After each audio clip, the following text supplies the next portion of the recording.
Salam sejahtera dan salam sehat untuk kita semua. Perkenalkan, nama saya Irma Suryani-Sala, SST MKes. Saya merupakan dosen tetap Prodi D3 Kebidanan Akademi Kebidanan Mega Buana Kabupaten Sumedang. Saya mengampu beberapa mata kuliah, diantaranya Asuhan Kebidanan Masa Nifas, Kebutuhan Dasar Manusia, Dokumentasi Kebidanan, Keterampilan Klinik Kebidanan, dan Praktek Klinik Kebidanan. Untuk ke depan, saya akan menjelaskan mata kuliah saya tentang asuhan kebidanan masa nifas. Mata kuliah asuhan kebidanan masa nifas yang saya ampuh meliputi DIA, Delivery, Interaction, dan Assessment. Poin pertama, deskripsi mata kuliah.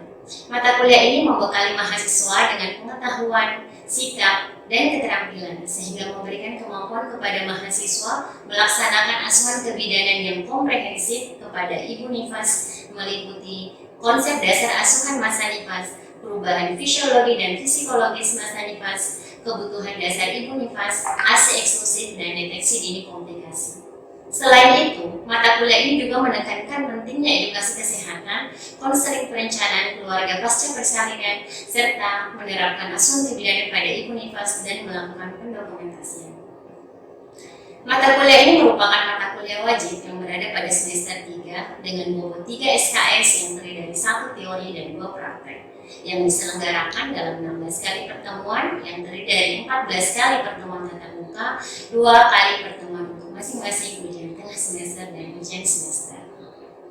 Poin kedua, kemampuan yang diharapkan.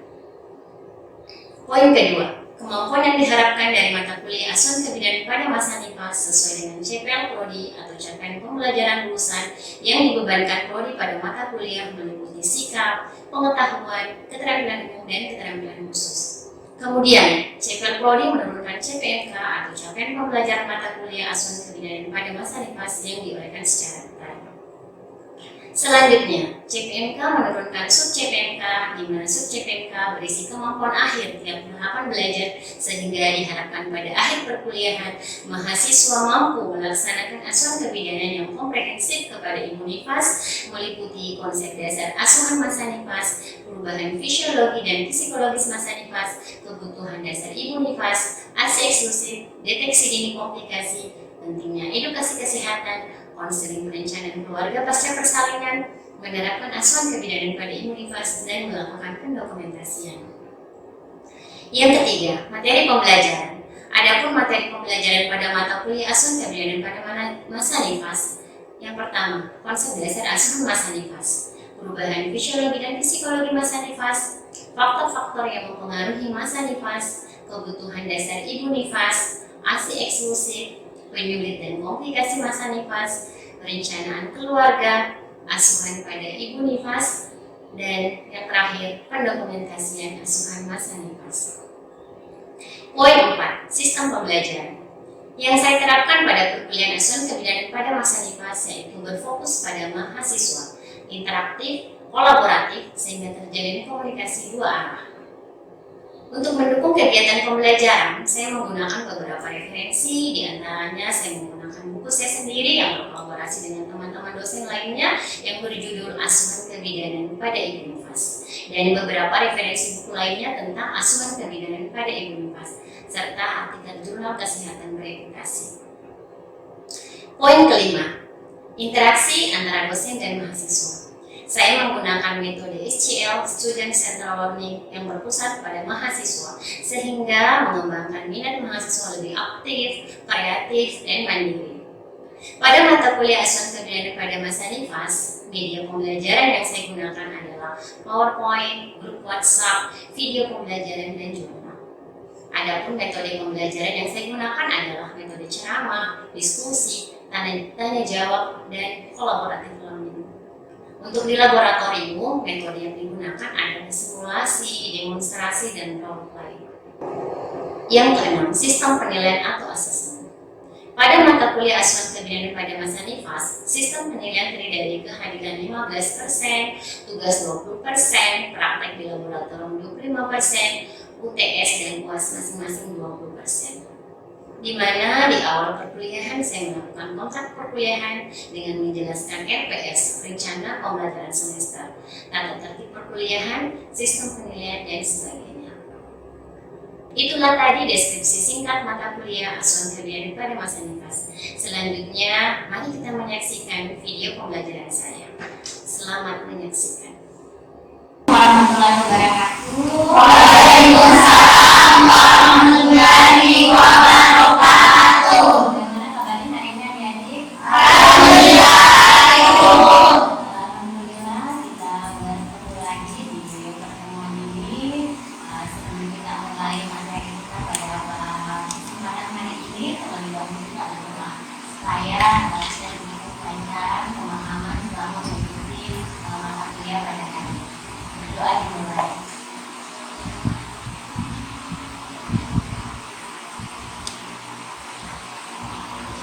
Doa selesai. Baik, hari ini sebelum saya lanjut, saya akan menunjukkan dulu ya. Al-Mahera hadir Bu. Fatma hadir Bu. Resti hadir Bu. Stiana, Renawati, Syarapa hadir Bu. Rahma, Sakari, Rahma hadir Bu. Fadila hadir Bu. Vanessa hadir Bu. Tika hadir Bu. Halisa hadir Bu. Lady hadir Bu. Riani hadir Bu. Janisha, Dina. Satu orang yang tidak hadir ya. Baik adik-adik, pada kesempatan hari ini kita akan mempelajari tentang adaptasi psikologis masa nifas. Ada yang masih ingat materi kita minggu lalu? Tentang psikologi pada masa nifas. Kita bahas tentang perubahan fisiologi. Jadi pada hari ini kita akan mempelajari lagi tentang adaptasi psikologi. Baik, adik-adik, pada kesempatan hari ini ada 4 pokok bahasan yang akan kita pelajari. Yang pertama, tahapan adaptasi psikologis. Yang kedua, gangguan psikologis masa nifas. Yang ketiga, faktor yang mempengaruhi adaptasi dan peran tenaga kesehatan dan suami. Yang pertama, tahapan adaptasi psikologis atau biasa disebut fase recovery. Apa itu? Pada tahapan ini ada 3 fase. Yang pertama fase taking in, taking hold, dan letting go. Kalau taking in, fase taking in itu adalah terjadi pada hari pertama, hari kedua itu masih fokus pada dirinya sendiri. Jadi biasanya kalau itu fase saling itu lebih banyak istirahat karena masih dalam fase melahirkan. Masuk pada hari kedua sampai hari ke-10 sudah masuk fase taking hold. Itu sudah mulai tertarik untuk merawat bayinya. Jadi dia sudah bisa merawat bayinya sendiri, tapi masih perlu dukungan dan bimbingan dari keluarga. Yang ketiga adalah fase letting go. Ini terjadi pada minggu kedua ke atas, di mana ibu sudah merasakan peran sepenuhnya sebagai seorang ibu, sudah bisa mahir merawat bayinya dan mulai menyesuaikan rutinitas barunya itu sebagai seorang ibu ya. Kemudian pada masa nifas biasa terjadi gangguan psikologis masa nifas. Biasa apa yang ada di tahu tentang gangguan psikologis masa nifas? Baby blues, apa lagi? Mudah cemas. Kita lihat ya.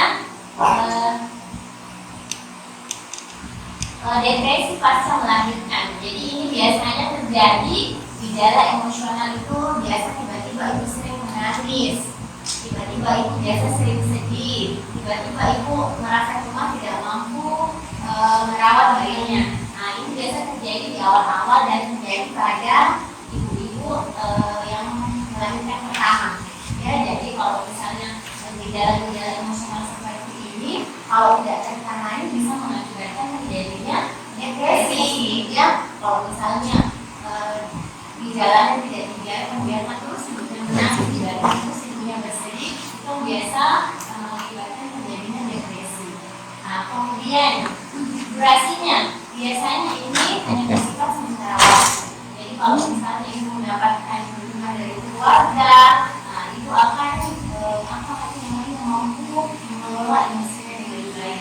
Jadi biasanya ini hilang pada ibu sendiri dengan stabilnya pada hormon dan adaptasi tubuh terhadap orang barunya. Jadi kalau ibu pas melahirkan selalu butuh dukungan, selalu butuh support misalnya ibu-ibu yang habis melahirkan itu kan waktunya tidak stabil, biasanya di malam hari banyak radang. Jadi nanti pada saat di pagi hari itu gampang digelap karena nanti kalau rewel lagi, jadi itulah yang biasa mengakibatkan itu akan merasa cemas dan juga kayak menangis. Jadi supaya tidak terjadi depresi, yang perlu kita lakukan ada dukungan sosial. Penanganan utama melibatkan berbagai waktu istirahat yang cukup bagi ibu serta dukungan moral dari pasangan dan keluarga untuk mengurangi beban emosional. Jadi kalau misalnya sepanjang malam itu tidak ada istirahat merawat bayinya, biarkan di pagi hari ibunya istirahat. Dan disitulah peran suami dan keluarga membantu sehingga ibu bisa istirahat, untuk tenaga untuk tidak merawat bayinya ya. Kemudian tadi depresi. Kalau misalnya depresinya gejalanya apa? Biasanya ibu mengalami kesedihan mendalam, kelelahan ekstrim. Kelelahan ekstrim yang dimaksud kalau misalnya itu lelah sekali sepanjang hari itu tidak ada sekali istirahatnya. Biasanya ibu langsung cemas, langsung menangis. Biasanya ibu juga tiba-tiba langsung berteriak. Kalau misalnya ibunya mengalami kelelahan ekstrim, karena itu nggak pernah istirahat, tiba-tiba menghadapi bayi yang rewel setiap hari, dan juga ibu istirahat dan ibu kasihkan makanan. Nah, mudahan langsung makan. Jadi kalau misalnya ibu yang habis melahirkan, ibu-ibu itu cepat sekali merasa lapar. Jadi makanya suami keluarga untuk membantu menyiapkan makanan supaya menemukan isi pada ibu itu ya. Kemudian resikonya apa? Kalau misalnya tidak tertangani, gangguan kesehatan mental, kurang dukungan sosial, tetap edukasi hormon yang drastis pada persalinan. Nah, ini bisa mengakibatkan terjadinya depresi, ya. Kemudian intervensi medis. Nah, jadi biasanya kalau sudah depresinya parah, sudah mengakibatkan sampai tingkat depresi yang terlalu parah, biasanya dilakukan pemberian terapi secara rutin dan konsumsi obat antidepresan di bawah pengawasan dokter spesialis ya. Jadi kalau misalnya depresi tidak bisa tertangani, artinya bisa perlu penanganan medis. Nah, jadi kemudian apa faktor yang mempengaruhi adaptasi? Yang pertama, dukungan keluarga dan sosial. Siapa yang dimaksud di sini? Yaitu peran suami, peran keluarga. Jadi supaya tidak terjadi depresi, ibu mampu merawat bayinya dengan sepenuh hati, dengan sehat pikirannya, sehat badannya. Perlu ada peran pasangan, peran suami, peran keluarga. Jadi kalau misalnya ibunya kita lihat sudah seharian lelah merawat bayinya, nah disitulah peran suami. Suami lagi yang berperan merawat bayinya, cuma bisa belajar bantu pupuk, bantu beli susu ya, supaya itu juga punya waktu untuk istirahat.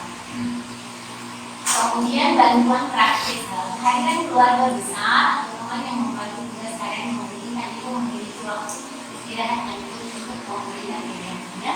Jadi kalau seperti yang saya katakan tadi, kalau ibu yang baru melahirkan itu tidak sekali lelah. Karena kenapa? Saya begadang terus. Baik kan kalau baru lahir itu waktunya belum bisa ditebaknya juga, baru penyesuaian terhadap lingkungan baru, jadi kayak pagi jadi malam, malam jadi pagi. Jadi ibu biasanya istirahatnya kurang, sehingga diperlukan peran suami dan keluarga untuk membantu ibu supaya ibu istirahat, makan. Ya, karena supaya kalau ibunya itu makan, gizinya pemenuhan gizinya terpenuhi, produksi asinya juga bisa banyak. Nah, kalau produksi asinya banyak kan proses asi eksklusif itu bisa berjalan optimal ya. Nah, selain dukungan keluarga, kondisi fisik dan hormon juga mempengaruhi adaptasi ya. Nah, jadi perubahan keadaan hormon itu juga bisa mempengaruhi stabilitas emosi ibu. Hormon apa yang berperan kalau masa nifas? Hormon apa? hormon prolaktin dan oksitosin. Nah, jadi dua hormon ini yang berperan pada masa nifas. Kalau prolaktin, hormon prolaktin itu dia berperan untuk produksi ASI, hormon oksitosin itu berperan untuk pemulihan ibu, proses involution, ya. Jadi proses involution itu proses pemulihan ibu, ya, hormon yang berperan dalam pemulihan kondisi itu adalah hormon oksitosinnya dan juga hormon yang berperan pada masa nifas, hormon prolaktin dan hormon oksitosin. Kemudian kelelahan fisik, nah ini yang biasa mempengaruhi kondisi fisik. Kemudian adaptasi sistem neurologis, nah ini tadi prolaktin dan oksitosin yang mempengaruhi cara berarti dan suasana hati, ya. Kemudian apalagi yang mempengaruhi kesiapan menjadi orang tua. Jadi kita sebagai tenaga kesehatan bagaimana memberikan edukasi kepada ibu tentang kesiapan menjadi orang tua, mulai pada saat ibunya melahirkan, ibunya sebelum hamil. Nah, itu diedukasi memang persiapan untuk hamil. Begitu ibunya hamil, diedukasi lagi gizi-gizi apa yang diperlukan selama kehamilan sehingga ibu dan janinnya sehat. Nah, setelah mendekati persalinan trimester ketiga, edukasi yang perlu kita berikan kepada ibu adalah kesiapan menjadi orang tua. Nah, apa yang perlu kita siapkan, kemudian terutama itu kesiapan mental dan fisik ibu menjadi orang tua, ya. Nah, untuk menjadi orang tua yang baik harus diperlukan kematangan emosional ini harus siap dulu, siap emosional, siap fisik, siap lahir dan batin menjadi orang tua. Karena kalau sudah siap itu apapun yang tantangan yang hadapi itu bisa diatasi. Kemudian perlu dukungan sosial, keluarga, pasangan ini mempengaruhi kesiapan itu menjadi orang tua. Kemudian pengetahuan perawatan bayi. Nah, ini biasanya pengetahuan perawatan bayi ini diberikan pada ibu-ibu yang sudah memasuki trimester ketiga. Biasanya sudah diedukasi bagaimana cara perawatan tali pusat, bagaimana perawatan untuk mengganti popok di basah, ya, mengganti pakaian bayi. Nah, ini biasanya sudah diedukasi tentang cara perawatan bayi, apa yang harus dilakukan pada bayi-bayi yang berbeda. Nah, apa peran kita sebagai tenaga kesehatan dan peran sebagai suami? Nah, yang pertama pemberian edukasi dan informasi. Jadi kita sebagai tenaga kesehatan perlu mengedukasi ibu. Apa edukasinya yang biasa kita berikan pada ibu?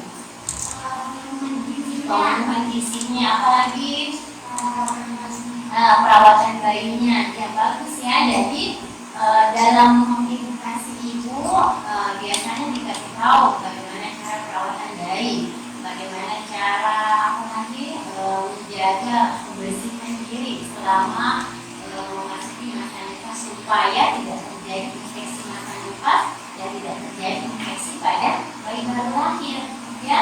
Nah, ini yang perlu kita jaga. Kemudian dalam pemberian edukasi dan informasi, jadi informasi yang dibutuhkan ibu selama perawatan bayi baru lahir. Berapa lama masa nifas? 40 hari. Jadi setelah itu bukan berarti tidak diedukasi nih ibu, tapi tetap diberikan edukasi apa-apa tahap-tahapan yang harus dilalui ibu sampai dia melewati masa nifas yang sehat, bebas dari infeksi, bebas dari